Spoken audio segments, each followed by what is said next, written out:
Hi, I'm Dana Brown, the Product and Education Manager at Ampersand Art Supply. We received a great question about how to repair an unwanted scratch on Scratchboard, and I'm going to show you how. Sometimes when you're working on Scratchboard, you might make a scratch that you didn't want, or you might change your mind about the position of a line. Unlike other Scratchboards, repairing an unwanted scratch on Ampersand Scratchboard is simple. To repair an unwanted scratch, you'll need a small paintbrush, like this number 0 round, and Ampersand's black repair ink, which is the perfect match for Ampersand Scratchboard. Load the brush with ink, but then blot it once on a paper towel to avoid using too much ink at once.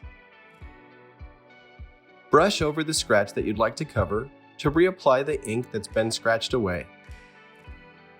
Repeat this process until you've recovered any unwanted scratches.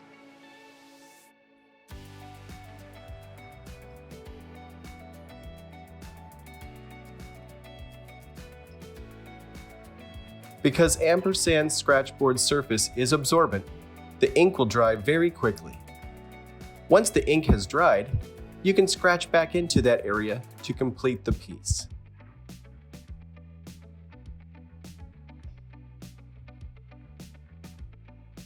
You may be able to see a slight difference in sheen where you've made the repair, but when you're done with the artwork, apply a protective fixative to the surface and the repair will disappear. Thanks for your great question. Be sure and check back as we answer more of your Ampersand questions.